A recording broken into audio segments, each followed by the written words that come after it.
बिठूर साईं दरबार नामी गिरामी मंदिर का इतिहास। साईं बाबा का है। साईं बाबा के पुजारी से पूछताछ किया, उन्होंने बताया इस सब की मनोकामना पूरी होती है। जो भी साईं बाबा के दरबार में आता है सच्चे मन से, श्रद्धा से सबकी मनोकामना पूरी होती चली आ रही है। साईं बाबा को इस मंदिर पर 32 साल का इतिहास है। विश्वास है लोगों पर साईं बाबा के भक्त, चाहने वाले और हमेशा बरकरार रहने की है। साईं बाबा दरबार बाहर के सामने अगल बगल व्यापारी 30 सालों से व्यापारी जुड़े हुए हैं। व्यापारियों का कहना है कि मुझे देखे हुए लगभग और मुझे जानते हुए लगभग यहाँ पास बहुत दूर दूर से साईं बाबा के दरबार में आते हैं। यातायात नियम उसको कैसे सुरक्षा को देखते भक्तों की काफ़ी लंबी भीड़ होती है। ये एक ऐतिहासिक मंदिर है कानपुर नगर बिठूर।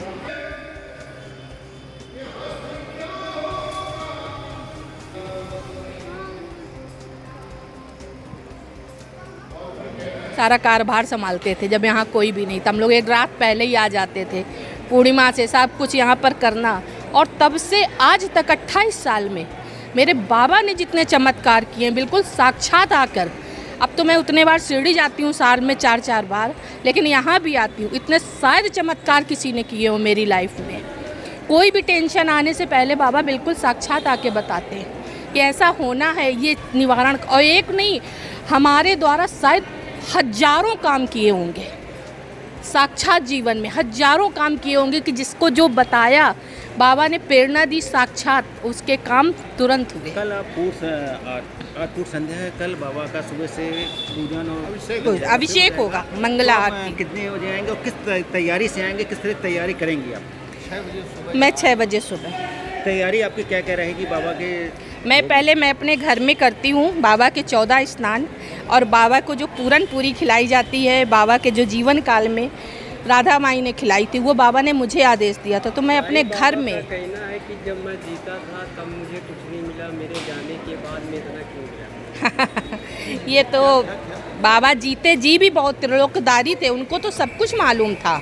लेकिन वो ऐसा रूप इसलिए रखते थे ना कि जिसमें लोगों को श्रद्धा बनी रहे, लोगों के प्रति भेदभाव ना हो। नहीं तो बाबा तो जब चाहते तब सारी चीज़ें कर सकते थे, जैसे आज करते नहीं। तो मैं अपने घर में भी, भगवान मेरे बाबा मुझे 95 में भी शिरडी से मिले थे मूर्ति। जब मैं पहली बार शिरडी गई थी तो वहाँ से बाबा बैठा ले थे पुजारी जी ने कि ये आपके लिए है। बाबा को आना था और मुझे इनकी श्रद्धा कुछ नहीं आती थी, कुछ करने ही नहीं जानते थे। हम तो भोलेनाथ के उपासक थे।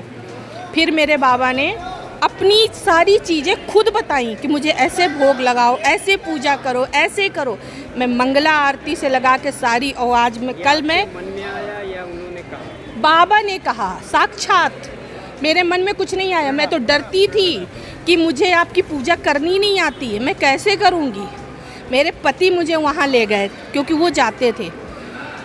तो इस वजह सारी प्रेरणा बाबा मुझे देते थे स्वप्न में ही आकर।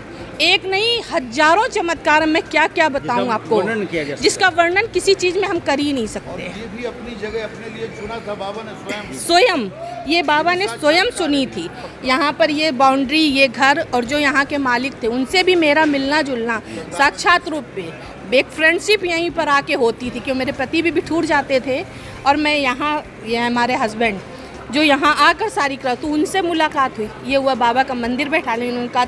मैं सेजा आरती करा के यहाँ से जाती थी, तब यहाँ पर बहुत सारे मतलब चोर और डकैतों का समय था।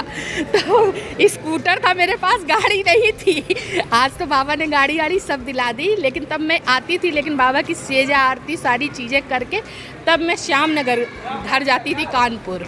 तो मेरे बाबा की अनंत महिमा है जिनका मैं गुणगान कर ही नहीं सकती। बताइए आपका क्या नाम है? मैं रंजन यादव नाम मेरा।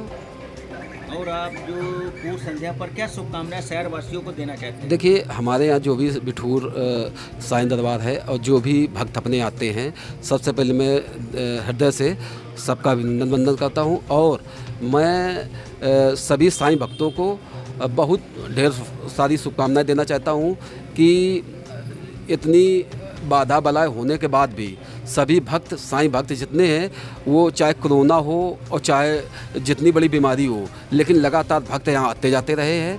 तो हम सभी साईं भक्तों को वंदन अभिवंदन करते हैं और नमन करते हैं कि आप अपनी तरफ व्यापारियों तरफ से क्या कमिश्नर साहब से कहना चाहते हैं कि यहाँ पर उनको देखते हुए सुरक्षा व्यवस्था की जाए?